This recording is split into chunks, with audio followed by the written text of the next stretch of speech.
السلام علیکم ورحمۃ اللہ وبرکاتہ۔ ان الحمد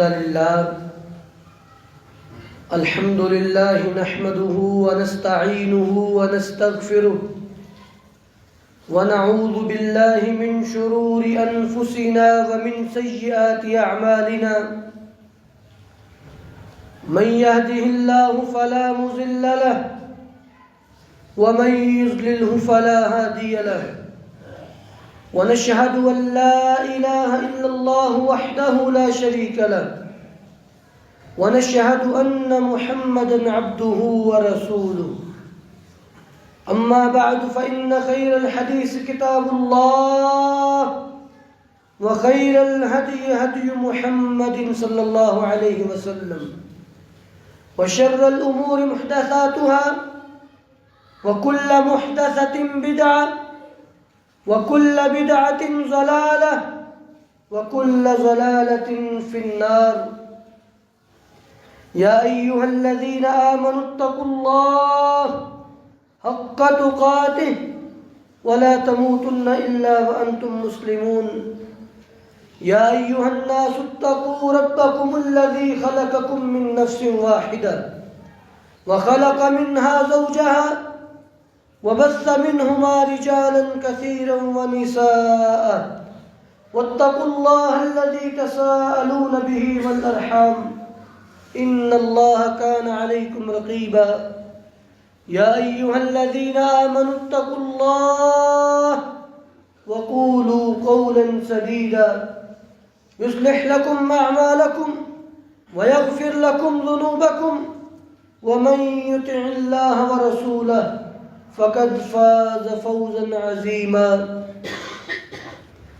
اللهم صل على محمد وعلى آل محمد كما صليت على إبراهيم وعلى آل إبراهيم إنك حميد مجيد.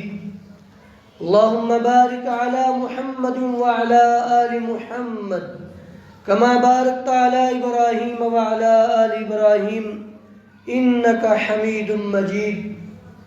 اعوذ باللہ من الشیطان الرجیم، بسم اللہ الرحمن الرحیم. یا ایہا الذین آمنوا ادخلوا فی السلم کافہ ولا تتبعوا خطوات الشیطان انہ لکم عدو مبین. ہر قسم کی حمد و ثنا،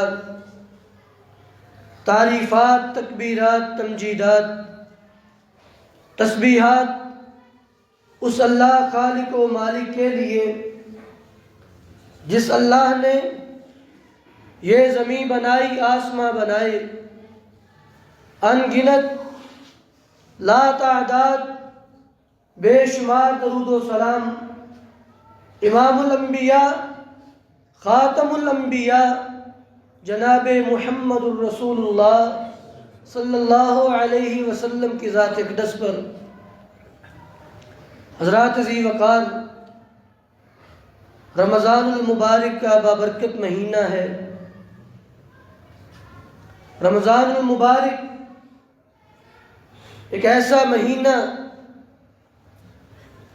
کہ جس میں اللہ رب العالمین جنت کے سارے دروازے کھول دیتے ہیں اور جہنم کے سب دروازوں کو بند کر دیا جاتا ہے.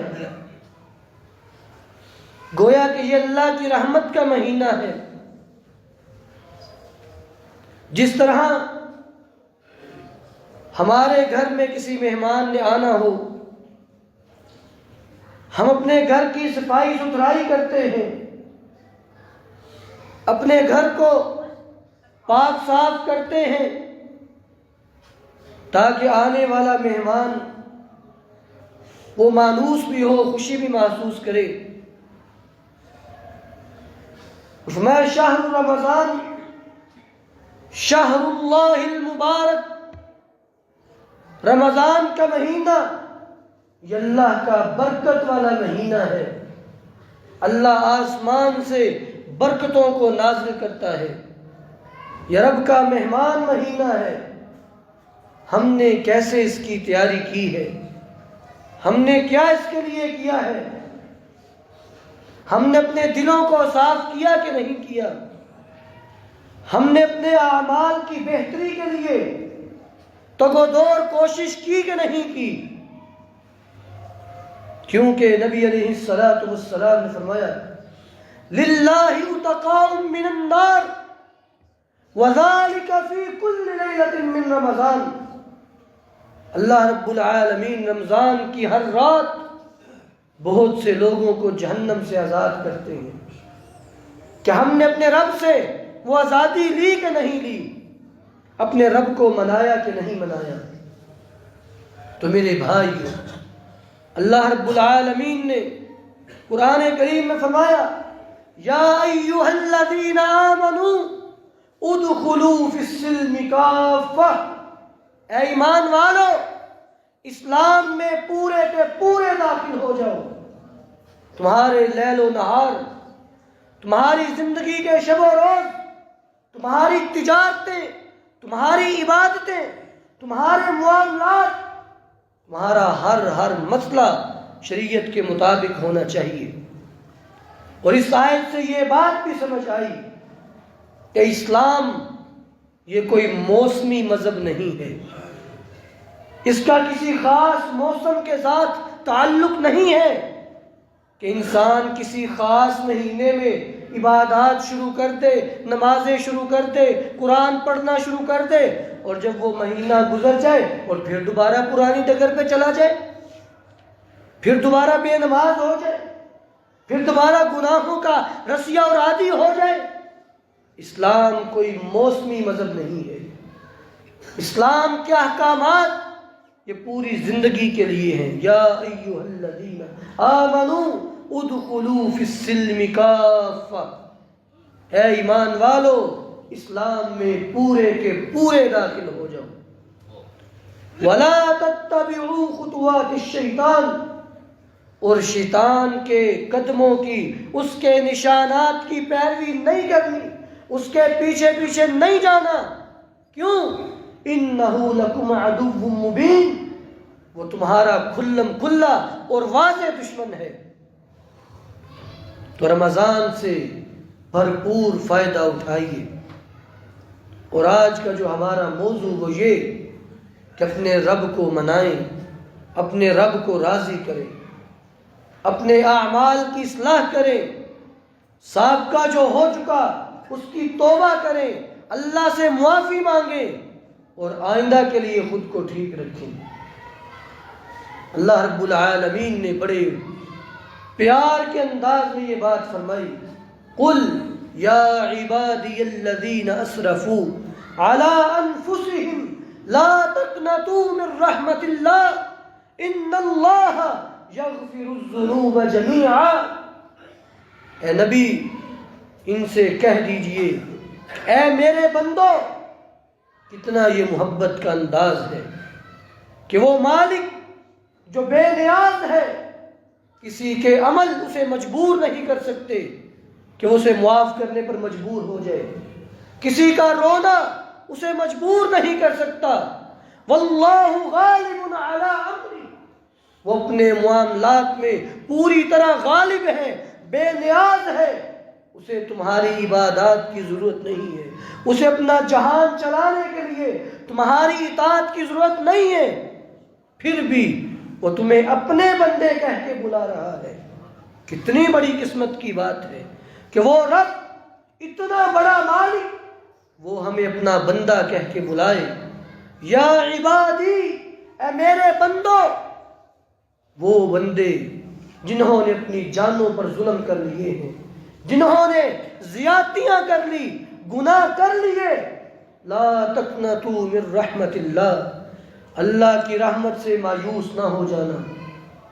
اللہ کی رحمت بہت زیادہ ہے، اللہ کی رحمت بڑی وسیع ہے، اللہ سے مایوس کبھی نہیں ہونا۔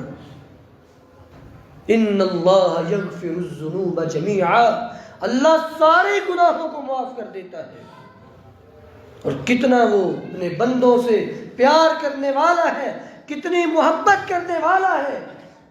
اگر قبول کرے تو چھوٹی چھوٹی نیکیوں کے ذریعے بندے کو معاف کر دیتا ہے. جیسا کہ صحیح بخاری کی حدیث نبی علیہ الصلوۃ والسلام نے فرمایا اتقوا النار ولو بشق تمرہ، جہنم سے بچ جاؤ، آگ سے بچ جاؤ، اگرچہ آدھی کھجور کیوں نہ دینی پڑے. آدھی کھجور خلوص نیت سے دی اللہ پھر بھی جہنم سے آزاد کر دے گا. چھوٹے چھوٹے عملوں سے وہ بندے کو معاف کر دیتا ہے. چھوٹے چھوٹے گناہ، چھوٹے چھوٹی نیکیاں جنت تک پہنچا دیتی ہیں، اور معاف کرنے پہ آئے تو بڑے بڑے گناہوں کو معاف کر دیتا ہے، پہاڑوں جیسے گناہ معاف کر دیتا ہے. خود اللہ رب العالمین فرماتے ہیں یا ابن آدم لو بلغت ذنوبک عنان السماء، آدم کے بیٹے اگر تیرے گناہ آسمان کی سرحدوں کو چھونے لگ جائیں، اتنے گناہ کر لے، اتنے گناہ کر لے کہ پہاڑوں سے بلند ہو جائیں، آسمان کی حدوں تک پہنچ جائے، فرمایا کہ پھر تو مجھ سے معافی مانگ لے پکی سچی نیت سے، تو ایک بار منا لے میں تجھے معاف کر دوں گا. ساری زندگی کوئی انسان 70 سال کے گناہ لے کے آ جائے، اللہ کے در پہ آ کے رو دے، اپنی عاجزی کو پیش کرے، اپنی ندامت کو پیش کرے، اللہ کی عظمت، اس کی کبریائی، اس کی بڑائی کا اعتراف کرے، اپنے گناہوں پہ شرمسار ہو جائے، اللہ تب بھی بندے کو معاف کر دیتے ہیں. اور ایک حدیث صحیح بخاری کی وعن ابی ہریرہ رضی اللہ تعالی عنہ قال سمعت النبی صلی اللہ علیہ وسلم ان العبد اذا اصاب ذنبا، نبی علیہ السلام نے فرمایا جب کوئی بندہ گناہ کرتا ہے نا، گناہ کرتا ہے اور پھر گناہ کے بعد اللہ سے معافی مانگ لیتا ہے کہ اللہ مجھے معاف کر دے، اللہ سے معافی مانگ لے، فرمایا کہ اللہ رب العالمین فرشتوں سے کہتے ہیں اے میرے فرشتوں گواہ ہو جاؤ، کیا تم جانتے ہو کہ میرے بندے کو یقین ہے کہ میرا ایک رب ہے جو مجھے پکڑ بھی سکتا ہے، معاف بھی کر سکتا ہے، تم گواہ ہو جاؤ کہ میں نے اپنے بندے کو معاف کر دیا. نبی علیہ السلام نے فرمایا بندہ پھر کچھ عرصہ گزرتا ہے، کچھ چند گھڑیاں، کچھ لمحے، کچھ دن، کچھ مہینے، جب بھی وہ دوبارہ گناہ کرے پھر معافی مانگتا ہے، پھر اللہ رب العالمین اس کی معافی پر فرشتوں کو گواہ بناتے ہیں. پھر جب تیسری مرتبہ پھر ایسا کرتا ہے اللہ رب العالمین فرماتے ہیں میرے فرشتوں گواہ ہو جاؤ میں نے ابھی بھی بندے کو معاف کر دیا اور آئندہ کے سارے گناہ بھی معاف کر دیے. آئندہ بھی گناہ کیے نہیں ہیں، معافی پہلے دے دی. اچھا اس کا یہ مطلب نہیں ہے کہ گناہوں کی اجازت دی جا رہی ہے کہ آئندہ کے لیے معافی ہے گناہ کرتے جاؤ، نہیں. بسا اوقات اللہ رب العالمین اپنے پیار کا اظہار فرماتے ہیں بندے سے، جیسا کہ ایک مثال صحیح بخاری کی حدیث ہے. اللہ رب العالمین نے اہل بدر کو آسمان دنیا سے جھانک کے دیکھا اور فرمایا اعملوا ما شئتم قد غفرت لکم، جاؤ آج کے بعد کوئی بھی عمل کر لو میں نے تم سب کو معاف کر دیا ہے. مطلب یہ نہیں ہے ان کو گناہوں کی اجازت مل رہی ہے، اور نہ ہی صحابہ نے یہ معنی مراد لیا ہے کہ وہ بعد میں گناہ کرنے لگ گئے ہوں، نہیں. اس کا مطلب یہ ہے کہ اس بندے کا منہج، اس کا مزاج واضح ہو چکا، وہ اپنے گناہ کے بعد معافی مانگ لیتا ہے، اس لیے اللہ رب العالمین نے پہلے ہی اس کے لیے اعلان کر دیا. اور پھر اللہ رب العالمین اپنے بندے کے ساتھ کتنی رحمت اور شفقت کرنے والے ہیں کہ نبی علیہ السلام نے فرمایا جب کوئی بندہ گناہ کرتا ہے نا، اللہ رب العالمین فرشتوں کو حکم دیتے ہیں کہ فوری اس کا گناہ نہیں لکھنا، نیکی کرو تو فوری لکھ دی جاتی ہے، 6 گھڑیاں 6 گھنٹے تک گناہ نہیں لکھا جاتا. فرشتے انتظار کرتے ہیں، گناہ کر چکا ہے، معصیت کر چکا ہے، لیکن گناہ لکھا نہیں جاتا. 6 گھڑیاں، وہ ہاں اگر 6 گھڑیوں سے پہلے توبہ کر لے تو فرشتے وہ گناہ لکھتے ہی نہیں ہیں، پھر اس کے نامہ اعمال میں وہ گناہ درج ہی نہیں ہوتا۔ اگر 6 گھنٹے تک معافی نہ مانگے، 6 گھڑیاں گزر جائیں، پھر وہ فرشتے وہ گناہ لکھ دیتے ہیں، اور گناہ لکھنے کے بعد اگر پھر توبہ کر لے، پھر اس کے اوپر لائن لگا دی جاتی، پھر معاف کر دیا جاتا ہے۔ تو گویا کہ اللہ رب العالمین اپنے بندے پر اتنی شفقت کرنے والے ہیں۔ للہ افرح بتوبۃ عبدہ، فرمایا کہ اللہ رب العالمین اپنے بندے کی توبہ سے انتہائی خوش ہوتے ہیں، اتنا خوش کہ آپ نے ایک مثال دے کے بات سمجھائی کہ جیسے ایک شخص اس نے ایک سواری لی، اس پہ زیادہ راہ رکھا، اپنا سامان رکھا اور ایک دور دراز کے سفر کے لیے نکل پڑا۔ اب جنگل میں سے گزر رہا ہے، آرام کرنے کے لیے اس نے اپنی سواری کو باندھا اور ایک درخت کے نیچے آرام کرنے کے لیے لیٹ گیا، اور جب سو کے اٹھا نا تو دیکھا اس کی سواری وہاں پہ نہیں ہے۔ بندہ بڑا گھبرا گیا کہ سارا کھانا پینا بھی سواری پر تھا، سفر بھی سواری پر کرنا تھا، اور موجود بھی جنگل میں ہے، کوئی بھی وحشی جانور حملہ بھی کر سکتا ہے۔ اس کو اپنی موت پہ یقین ہو گیا کہ اب میری موت ہے، اب نہیں میں بچوں گا۔ اس نے بڑا ڈھونڈا، نہیں ملی، واپس آیا، اسی درخت کے نیچے آ کے پھر لیٹ گیا۔ اب موت کا انتظار کرتا کرتا سو گیا۔ جب دوبارہ آنکھ کھلی تو دیکھا اس کی سواری اس کے پاس کھڑی ہے، خود ہی کہیں نہ کہیں سے چل کے واپس آ گئی۔ وہ بندہ اتنا خوش ہوا، اتنا خوش ہوا کہ کہنے لگا کہ اللہ تو میرا بندہ اور میں تیرا رب، یعنی اپنی خوشی میں حواس باختہ ہو گیا، اس کو پتہ نہیں چلا اس نے کتنا بڑا جملہ بول دیا ہے۔ خوشی میں اس نے یہ بات کہہ دی۔ جتنی خوشی اس بندے کو اس کی سواری کے ملنے پر ہوئی ہے، اس سے کہیں زیادہ خوشی اللہ رب العالمین کو اپنے بندے کے توبہ کرنے سے ہوتی ہے۔ کوئی آئے تو صحیح، کوئی معافی مانگے تو صحیح۔ میرے بھائیو، یہ معافیوں کا مہینہ ہے، اپنے رب کو منائیں، آہو زاریاں کریں، روئیں، ترلے کریں، منتوں پہ اتر آئیں، لیکن اپنے رب کو منا لیں۔ میرے بھائیو، اگر اللہ رب العالمین آپ کے کسی عمل سے راضی ہو گیا تو آپ کی نجات کے لیے یہ کافی ہے۔ اس لیے توبہ، اپنے گناہوں سے معافی، استغفار بہت ضروری ہے، اور توبہ کے لیے اللہ نے وقت بھی وافر دے رکھا ہے۔ ایک وقت ہے وقت عام، اور ایک وقت ہے وقت خاص۔ وقت عام نبی علیہ السلام نے فرمایا جو ساری انسانیت کے لیے اللہ نے ایک وقت رکھا ہے، وہ کیا ہے؟ ان اللہ یقبل توبۃ العبد حتی تطلع الشمس من مغربها۔ اللہ رب العالمین انسانوں کی، بندوں کی توبہ تب تک قبول کرتا رہے گا جب تک سورج مغرب سے نہیں نکل آتا۔ یہ ایک عام وقت ہے کہ آپ کے پاس وقت ہے، جب مرضی دن رات اٹھ کے اللہ کو منائیں۔ اللہ نے ہر عبادت کا وقت رکھا ہے، لیکن دعا کرنے کے لیے، توبہ کرنے کے لیے، معافی مانگنے کے لیے یہ نہیں ہے کہ صبح ٹائم آؤ رات ٹائم نہیں آنا، یا رات کو آؤ صبح کو نہیں آنا۔ نہیں، جب آپ کا دل چاہتا ہے، مسجد میں آتے جاتے سفر میں آپ اللہ سے معافیاں مانگیں، اپنے رب کو منائیں۔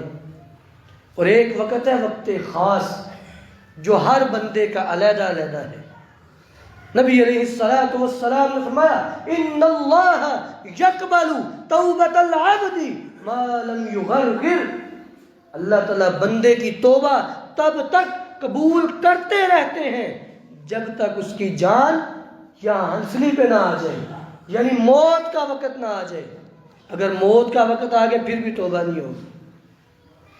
حکیم لقمان رحمہ اللہ اپنے بیٹے کو نصیحتیں کر رہے ہیں اور کہا کہ بیٹا اسرعوا فی التوبہ ان الموت قد یأتی بغتہ۔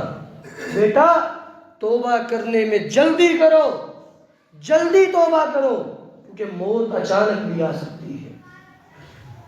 نبی علیہ السلام کے پاس ایک اعرابی آیا، ایک دیہاتی، اور اس نے پوچھا اللہ کے رسول قیامت کب آئے گی؟ آپ کی مجلس میں ایک چھوٹا سا بچہ بیٹھا ہوا تھا۔ آپ نے اس بچے کی طرف دیکھا اور فرمایا اگر اس بچے کو اللہ نے زندگی دی، یہ اپنی جوانی سے گزرتا ہوا اپنے بڑھاپے تک پہنچا، تو اس بچے کے بوڑھا ہونے تک قیامت آ جائے گی۔ جیسے آج بھی ہم یہ کہہ سکتے ہیں کہ اگر ہماری مجلس میں جو بچے بیٹھے ہیں ان کے بوڑھا ہونے تک قیامت آ چکی ہوگی، اور اس سے مراد یہی قیامت صغریٰ ہے، یعنی موت۔ جب تک یہ بوڑھے ہوں گے ہمارے فیصلے ہو چکے ہوں گے، ہمارے معاملات ہمیں سمیٹ کر دے دیے جائیں گے کہ یہ تمہارا ٹھکانہ ہے، یہ تمہارے اعمال ہیں اور یہ اس کی جزا ہے۔ اس لیے یہ مت سوچیں کہ کل توبہ کریں گے، پرسوں، ابھی بڑا وقت ہے، نہیں، موت اچانک بھی آ سکتی ہے۔ اول فرصت میں فوری اپنے رب کو منائیں، آہوزاریاں کریں۔ میرے بھائیوں، کچھ معاملات بڑے پیچیدہ ہیں، بڑے سخت ہیں اللہ کے ہاں۔ صحیح بخاری کی حدیث، نبی علیہ السلام نے فرمایا یوقف اہل الجنت علی القنطرہ، پل صراط سے گزرنے کے بعد ایک میدان ہے یا ایک اور پل ہے جس کا نام ہے قنطرہ۔ صحیح بخاری کی حدیث ہے یہ، صحیح بخاری کی۔ اس پل پر اہل جنت کو روک دیا جائے گا، حالانکہ پل صراط آخری منزل طے کر چکے ہیں، لیکن دخول جنت نہیں دیا جا رہا، جنت میں داخل ہونے نہیں دیا جائے گا، قنطرہ پہ روک دیا جائے گا۔ فَيُقَالُ لَهُمْ فَيَتَقَاسُونَ مَظَالِمَ مَا كَانَتْ بَيْنَهُمْ فِي الدُّنْيَا، اللہ رب العالمین فرمائیں گے ان کے دنیا کے آپس کے معاملات ان کو یہاں پہ حل کرو، ان کے قصاص دلواؤ، قصاص بدلے دیے جائیں گے۔ چھوٹی چھوٹی باتوں کا بھی بدلہ دینا پڑے گا، چھوٹے چھوٹے گناہ ان پر بھی پکڑ کی جائے گی۔ اور وہاں پہ اہل جنت کا فیصلہ ہو چکا ہے، لیکن درجہ اگر کسی بندے کا بلند ہے، اگر کسی مظلوم نے کہہ دیا کہ مجھے نیکیاں چاہیے، میں نے نہیں معاف کرنا اس کو، کیونکہ حقوق العباد میں اللہ نے معاف نہیں کرنا جب تک بندہ معاف نہیں کرے گا۔ ایسے کسی کو تھپڑ مار دیا، کسی کو گالی دے دی، کسی کی غیبت کر دی، کسی کو برا بھلا کہہ دیا، یہ تو روزے کے بھی منافی عمل ہیں، ایسے کر دیا تو وہاں روک دیا جائے گا، اب آپ کی نیکیاں اس کو دی جائیں گی، وہ جو درجہ ملا تھا وہ کم کرتے کرتے کم ہوتا جائے گا۔ تو میرے بھائیو، یہ اور وہاں پہ درہم و دینار نہیں چلیں گے، وہاں پہ سکے نہیں چلیں گے، میدان حشر میں ایک ہی چیز چلے گی، وہ نیکیاں ہیں، یا نیکیاں دے کے جان چھوٹے گی یا اس کے گناہ لے کے جان چھوٹے گی۔ تو میرے بھائیو، نبی علیہ السلام نے فرمایا ایک بندہ اللہ رب العالمین کے سامنے کھڑا ہوگا، فَيَنظُرُ إِلَى الْيَمِينِ، اپنے دائیں طرف دیکھے گا کہ کوئی ایسا رشتہ دار، کوئی ایسا جو میری مدد کو آ جائے، میرے کام آ جائے، فَلَا يَنظُرُ إِلَّا الْعَمَلَ الصَّالِحِ، دائیں طرف کوئی نظر نہیں آئے گا سوائے نیک عمل کے۔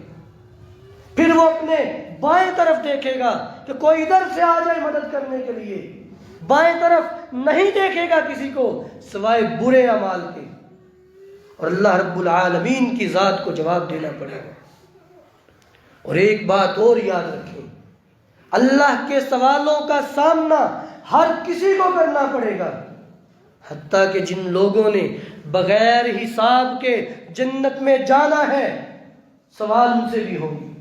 ہاں یہ ہے کہ ان سے سوال میں نرمی کی جائے گی۔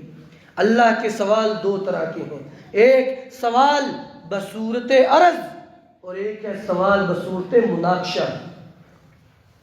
سوال بصورت عرض کیا ہے؟ نبی علیہ السلام نے جب یہ حدیث بیان کی کہ تم میں سے 70,000 لوگ بغیر حساب کے جنت میں جائیں گے، اور پھر قرآن کریم کے اوپر سے یہ آیت بھی فَسَوْفَ يُحَاسَبُ حِسَابًا يَسِيرًا، ان کے حساب آسان کر دیے جائیں گے۔ تو اماں جی عائشہ نے اس کے متعلق نبی علیہ السلام سے سوال کیا آپ نے فرمایا عائشہ سوال سب سے ہوں گے. اللہ نے قرآن فرمایا وَلَنَسْأَلَنَّ الْمُرْسَلِينَ، ہم رسولوں سے سوال کریں گے. یعنی جو 70,000 اس امت کے بندے ہیں وہ رسولوں سے تو افضل نہیں ہے نا. رسول سے تو افضل کوئی نہیں ہو سکتا. سوال رسولوں سے ہونے ہیں، ان سے کیوں نہیں ہوں گے؟ اللہ کے سوال ہر کسی کو اللہ تعالیٰ سوال کریں گے. ما منکم من احد الا سیکلمہ ربہ ولیس بینہ وبینہ ترجمان. تم میں سے کوئی شخص ایسا نہیں ہے جس سے اس کا رب بات نہ کرے. کوئی ایسا نہیں ہے. اللہ سب سے کلام کرے گا، اللہ سب سے باتیں کرے گا، اور درمیان میں کوئی ترجمان بھی نہیں ہوگا. ایسا نہیں ہے کہ کوئی درمیان میں آگے آپ کی بات آگے پہنچائے، ادھر کی بات ادھر پہنچائے. نہیں، ڈائریکٹ بات ہوگی. ہر کسی کو سوالوں کا سامنا کرنا پڑے گا. تو اماں جی فرماتی میں نے آپ سے پوچھا اللہ تو اس کا مطلب کیا پھر؟ میں کہ عائشہ وذالک العرض، یہ سوال بطور عرض ہوں گے. یعنی اللہ تعالیٰ جس بندے سے ایسے سوال کرے، اعتراف کروائے کہ میرے بندے یہ گناہ تم نے کیا تھا نہ، کہ ہاں اللہ کیا تھا. میرے بندے یہ بھی گناہ کیا تھا، ہاں جی یہ بھی کیا تھا، یہ بھی کیا تھا، ہاں جی یہ بھی کیا تھا. اللہ اس پر اس کے گناہوں کو پیش کرے گا، عرض کرے گا اور وہ اعتراف کرتا جائے گا. اللہ رب العالمین فرمائیں گے اے میرے بندے، جیسے میں نے دنیا میں تیرے گناہوں پہ پردہ ڈالا، آج میں نے تیرے گناہوں کو معاف کر دیا. اگر پکڑ ہی کرنی تھی تو پکڑ تو تب بنتی تھی نا جب بندہ جرم کر رہا تھا. جب بندہ جرم کر رہا تھا اللہ تبھی اس کی پکڑ کر لیتے. کیا کر لیتا وہ؟ جب اللہ نے تمہیں دنیا میں ڈھیل دے رکھی ہے، اس کا مطلب وہ چاہتا ہے کہ تم توبہ کر لو. اس نے تمہیں ڈھیل اسی لیے دی ہے کہ تم معافی مانگ لو. اور نبی علیہ السلام نے اسی بات کی تائید میں فرمایا کل امتی معافی الا المجاہرون، میری ساری امت بخشش کے لائق ہے، ان کو معاف کیا جائے گا سوائے مجاہرین کے. مجاہر کون ہے؟ مجاہر جس پر اللہ نے اپنی رحمت کا پردہ ڈال دیا، اس کے گناہ کو ڈھانپ دیا، کسی کو پتہ نہیں چلنے دیا، اور وہ لوگوں کو جا کے بتاتا ہے میں نے یہ کر دیا، میں نے وہ کر دیا، اور اس کو اپنی بہادری سمجھتا ہے. گناہ پر ایسی جرت کہ لوگوں کو بتا رہا، لوگ یہ تو بڑا بہادر ہے، تو میں نے پھر ایسے کیا، پھر میں نے ویسے کیا. شرم آنی چاہیے ایسے شخص کو. ان الذین یحبون ان تشیع الفاحشۃ فی الذین آمنوا، ایسے لوگ جو اہل ایمان میں فحاشی کو عام کرنا چاہتے ہیں، ان کے لیے دنیا میں بھی عذاب ہے، آخرت میں بھی عذاب ہے. تم لوگوں کو گناہ پہ جسارت دلوا رہے ہو، تم لوگوں کو یہ تلقین کر رہے ہو کہ میں نے یہ کچھ کیا ہوا تم بھی کر لو. اللہ ایسے بندے کی سخت پکڑ کریں گے. اور جو بندہ اللہ اس سے عرض کے انداز میں پوچھیں، حدیث کے الفاظ ہیں، اللہ فرمائیں گے انی سترتک فی الدنیا وغفرتک فی الآخرہ. اے میرے بندے، دنیا میں تجھ پہ پردے ڈالے اور آج تجھے آخرت میں معاف کر رہا، کو معاف کر دیا جائے گا. اور دوسرا سوال بصورت مناقشہ، یہ بڑا سخت مرحلہ ہوگا کہ نبی علیہ السلام نے فرمایا من نوقش الحساب فقد عذب، اور ایک روایت میں فقد ہلاک. جس بندے سے اللہ نے مناقشہ کر دیا، مناقشہ یہ ہے کہ اللہ نے پوچھا کہ یہ کیوں کیا تھا، ایسا کام تو نے کیوں کیا تھا بتا. جس کو کیوں کے ساتھ پوچھا فقد ہلاک، اس کی ہلاکت وہ یقینی ہو چکی ہے. اس لیے میرے بھائیوں اللہ، اور پھر نبی علیہ السلام نے ایک روایت میں فرمایا کہ اللہ کے کیوں کا جواب دنیا کی کوئی طاقت نہیں دے سکتی. اللہ تو پہاڑوں کو، آسمانوں، کسی مخلوق کو پوچھ لے کہ تم نے یہ کام کیوں کیا، وہ نہیں جواب دے سکتے. انسان تو ویسے ہی بڑا کمزور ہے. اللہ کی کیوں کا جواب اس کی طاقت کسی میں نہیں ہے. اس لیے ابھی وقت ہے، اور یہ وقت کبھی ان قبروں والوں سے جا کے پوچھو، ان کو پتہ ہے کہ وقت کتنا قیمتی ہے. جیسا کہ امام ابن قیم فرماتے ہیں رحمہ اللہ لو قیل لأصحاب القبور تمنوا لتمنوا یوما واحدا من رمضان. اگر یہ قبروں والے ان سے کہا جائے کوئی تمنا کرو، کوئی خواہش کرو، تو یہ سب کے سب رمضان کے ایک دن کی تمنا کریں گے.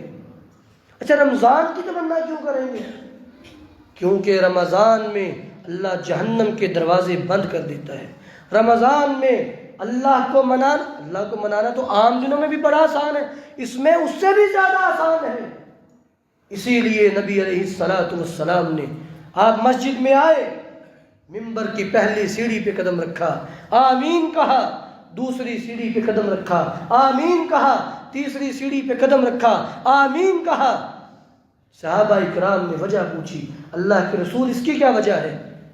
میں کہ جبرائیل علیہ السلام میرے پاس آئے، میں نے پہلی سیڑھی پہ قدم رکھا، کہا کہ جو شخص بڑھاپے میں اپنے والدین کو پالے، والدین بوڑھے اس کے پاس ہے اللہ کی نعمتیں، اور وہ ان کی خدمت کر کے جنت تک نہیں پہنچتا، وہ بندہ ناکام و نامراد ہے. تو میں نے آمین کہا اس پہ. دوسرے نمبر پہ جو شخص میرا نام سن کے درود نہیں پڑھتا، اللہ کے رسول کا نام نامی سن کے درود نہیں پڑھتا، وہ بھی ناکام و نامراد ہے. تو میں نے اس پہ بھی آمین کہا. یہاں پہ ایک بات میں اور اضافہ کر دوں. نبی علیہ السلام نے فرمایا، صحیح بخاری کی روایت، صحابہ نے پوچھا اللہ کے رسول جب ہم جنت میں جائیں گے ہمیں کیسے پتہ چلے گا کہ یہ محل میرا ہے، یہ محل فلاں کا ہے، یہ فلاں محل اس کا ہے؟ وہاں پہ کوئی پلیٹیں لگی ہوں گی، کوئی تختیاں لگی ہوں گی باہر؟ میں نہیں، انکم لاہدا من منزلہ فی الدنیا، اللہ رب العالمین تمہیں رہنمائی کرے گا جیسے تم لوگ دنیا میں اپنے گھر کے راستے کو پہچانتے ہو. مجھے پتا ہے کہ میرا گھر یہاں سے کدھر کو جاؤ گے تو میرا گھر آئے گا. تو جیسے تم دنیا میں اپنے گھر کو پہچانتے ہو، اس سے زیادہ تم جنت کے گھر کو پہچانتے ہو کہ یہ میرا محل اس طرف ہے. اس سے زیادہ تم اس گھر کو پہچانتے ہوگے، سوائے ایک بندے کے. ایک بندہ ایسا ہے نسیا طریق الجنہ، جس کو جنت کا راستہ بھلا دیا جائے گا. پوچھا گیا کون؟ میں جو میرا نام سن کے درود نہیں پڑھتا. اس کی شرم نہیں آتی؟ اللہ کے رسول اتنے بڑے ہمارے محسن، اتنے احسان آپ کے ہم پہ، اور آپ کا نام سن کے اپنی زبان کو حرکت بھی نہیں دے پاتا. تو تیسرے نمبر پہ جو ہمارے موضوع کے متعلق کہ جس کی زندگی میں رمضان آئے اور وہ رب سے جنت نہ لے سکے، وہ بھی ناکام و نامراد ہو گیا. اللہ رب العالمین ہمیں رمضان سے بھرپور فائدہ اٹھانے کی توفیق عطا فرمائے، اپنے گناہوں کی معافی مانگنے کی توفیق عطا فرمائے. سبحان ربک رب العزت عما یصفون وسلام علی المرسلین والحمد للہ رب العالمین.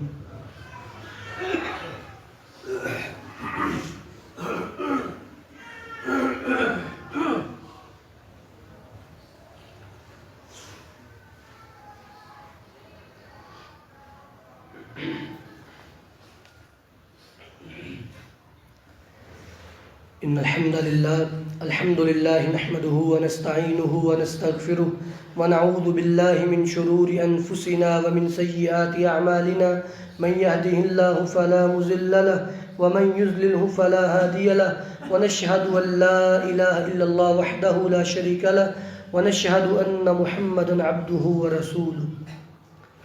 پہلے خطبے میں اپنے رب کو منانا، اپنے گناہوں کی معافی مانگنا، اس حوالے سے کچھ باتیں عرض کیں. توبہ ایک بہت عظیم عمل ہے. نبی علیہ الصلوۃ والسلام نے فرمایا کہ جو شخص توبہ کر لے، التائب من الذنب کمن لا ذنب لہ، توبہ کرنے والا شخص ایسے ہی ہے جیسے اس نے توبہ کی ہی نہیں، جیسے اس نے گناہ کیا ہی نہیں، وہ گناہ سے پاک ہو جاتا ہے. دوسری بات یہ ہے کہ اللہ کے سوالوں کا سامنا ہر کسی کو کرنا پڑے گا. اگر کسی بندے نے حقوق العباد میں کوئی کمی کر رکھی ہے تو دنیا پہ وہ حق واپس کر دے، یا پھر اگر اللہ نے مالی استطاعت دی ہے اور یہ نہیں پتا کہ وہ بندہ کہاں پہ ہے، بچپن میں کسی بندے سے کسی بچے سے 10 روپے چھین لیے تھے، وہ 50 روپے لے لیے تھے، اب پتہ ہی نہیں وہ بندہ کہاں پہ ہے، کہاں پہ رہتا ہے، دنیا پہ ہے بھی کہ نہیں ہے، لیکن آپ کو یاد ہے کہ میں نے یہ حرکت کی تھی، تو یا تو اگر پتہ ہے وہ کہاں پہ ہے تو اس کو دے کے آئیں۔ دنیا کی ذلت برداشت ہو سکتی ہے، آخرت کی برداشت نہیں ہو سکتی، جب سب کے سامنے ذلیل کیا جائے گا۔ اگر نہیں پتہ وہ کہاں پہ ہے، جب پتہ نہیں زندہ ہے کہ فوت ہو چکا ہے، تو پھر اتنے پیسے اگر صاحب استطاعت ہے تو وہ مسجد میں ڈال دیں اور اللہ سے دعا کریں کہ اللہ یہ میں نے تجھ تک پہنچا دیے، تو آگے اس تک پہنچا دینا۔ صحیح بخاری میں اس کی تائید موجود ہے۔ جیسے ایک شخص نے قرضہ دینا تھا، اس نے اللہ کے حوالے کر دی کہ اللہ میں تیرے حوالے کرتا ہوں، تو اس تک پہنچا دے، اور اس کو پہنچ گئے۔ تو ایسے کر لیں۔ اگر صاحب استطاعت نہیں ہے، اب اس کے اپنے حالات بڑے کمزور ہیں، تو پھر اس بندے کے لیے دعا شروع کر دے، کثرت سے اس کے لیے اتنی دعا کرے کہ نبی علیہ السلام نے کہ تمہیں یقین ہو جائے کہ تم نے اس کا حق ادا کر دیا ہے، اتنی دعا کرو اس کے لیے۔ اس کے بارے میں نبی علیہ السلام نے فرمایا جب قیامت قائم ہوگی تو اللہ تعالیٰ مظلوم کو راضی کر دیں گے، مظلوم راضی ہو جائے گا تو بندہ جنت میں پہنچ جائے گا۔ دوسری بات، گناہ کے موجودگی میں بندہ جنت میں نہیں جا سکتا۔ کہ بندے نے گناہ کیا ہو اور نامہ اعمال میں لکھا ہو اور بندہ جنت میں چلا جائے، ایسا ممکن ہی نہیں ہے۔ پھر کیا ہوگا؟ یا تو اللہ تعالیٰ معاف کرے گا، معاف کر کے جنت میں بھیجے گا، یا پھر اللہ سزا دے گا، سزا دے کے جنت میں بھیجے گا۔ اس کا مطلب کیا ہوا کہ گناہ کی موجودگی میں دخول جنت نہیں ہے۔ اس لیے توبہ کریں، معافی مانگیں۔ ایک دو بڑے اہم اعلان ہیں۔ ایک اعلان یہ ہے کہ جامعہ اسلامیہ کوہستان بہار کے علاقے میں ایک مدرسہ واقع ہے، دیر میں یہ واقع مدرسہ، تو وہاں پہ تقریباً 14 ماہ سے اساتذہ کو تنخواہیں نہیں ملی، اور طلباء کے کھانے کا بھی انتظام، کافی پریشانی کا وہاں سامنا ہے۔ تو تمام بھائیوں سے گزارش ہے کہ دل کھول کے اس ادارے کے ساتھ تعاون کریں۔ بذات ہی خود اس ادارے کو جانتے ہیں ہم بھی، تو دینی ادارہ ہے بچوں کا، وہاں بچے پڑھتے ہیں، یہ دینی سلسلہ چلتا رہے، یہ ہمارے لیے صدقہ جاریہ بن جائے گا۔ تو تمام بھائی دل کھول کے تعاون کریں۔ اسی طرح اوپر خواتین سے بھی گزارش ہے کہ اس مد میں، جامعہ اسلامیہ کی مد میں وہ دل کھول کے تعاون کریں۔ اللہ رب العالمین آپ کی صدقات قبول فرمائے۔ نبی علیہ السلام خصوصاً رمضان میں صحابہ فرماتے ہیں کہ تیز آندھی سے بھی زیادہ آپ اللہ کے راستے میں خرچ کرتے ہیں۔ یہاں پہ کوئی ہے رومال تو یہاں پہ چھا دیں۔ تو نبی علیہ السلام اتنا زیادہ خرچ کرتے، حالانکہ آپ سب یہ جانتے ہیں کہ نبی علیہ السلام کے حالات کیسے تھے۔ آپ نے بڑی کوئی عیش و عشرت کی زندگی نہیں گزاری۔ نبی علیہ السلام کے بارے میں اماں جی فرماتی ہیں اگر 2 ٹائم، کبھی زندگی میں ایسا نہیں ہوا کہ 2 ٹائم نبی علیہ السلام نے پیسے ہوئے آٹے کی روٹی کھائی، ایسا کبھی نہیں ہوا۔ اگر ایک ٹائم آٹے کی روٹی کھائی ہے تو دوسرے ٹائم کھجوریں کھاتے، اور کھجوریں بھی اتنی نہیں کہ پیٹ بھر جاتا۔ اماں جی فرماتی ہیں کہ ہم نے کھجوروں کے ساتھ اپنا پیٹ خیبر فتح ہونے کے بعد بھرا ہے۔ اس لیے اللہ تعالیٰ ایسے حالات کے باوجود، اور پھر ایک روایت میں یہ بھی ہے کہ 3 دن مسلسل اللہ کے رسول کے گھرانے میں پیٹ بھرا ہوا، ایسا نہیں ہوا، اور پھر بھی آپ تیز آندھی سے زیادہ خرچ کرتے، حتیٰ کہ آپ فرمایا کہ اے لوگو اگر میرے پاس احد پہاڑ کے برابر سونا ہو تو تیسری رات آنے سے پہلے میں سارا خرچ کر چکا ہوں گا۔ اللہ تعالیٰ نے اگر ہمیں یہ استطاعت دی ہے، ہمارے گھر کا نظام چل رہا ہے، ہمارا گزر بسر اچھا ہو رہا ہے، ہمارے پاس اچھا لباس ہے، اچھا کھانا پینا ہے، تو اپنے بھائیوں کو کبھی نہیں بھولنا چاہیے۔ یہ ہمارے مسلمان بھائی ہیں، ان کا درد اپنے دل میں پیدا کریں، ان کے بارے میں دعائیں کیا کریں، اور دین کی آبیاری کے لیے بھی دعا کیا کریں کہ جو لوگ اس دور میں بھی جب ہر طرف نفسا نفسی کا عالم ہے، جو بندہ وہ اس طرح دین کا کام کر رہا ہے کہ 14 ماہ سے تنخواہ ملی اور پھر بھی بیچارے دین کا کام کر رہے ہیں، ایسے لوگ اس بات کے مستحق ہیں کہ ان کے لیے دعا بھی کی جائے اور جتنا ہو سکے تعاون بھی کیا جائے۔ اوپر خواتین سے بھی گزارش ہے، نبی علیہ السلام خواتین کو علیحدہ کہا کرتے تھے وہ بھی اللہ کے راستے میں خرچ کیا کریں، اور خرچ کرنا یہ جہنم کے آگے رکاوٹ بن جائے گا۔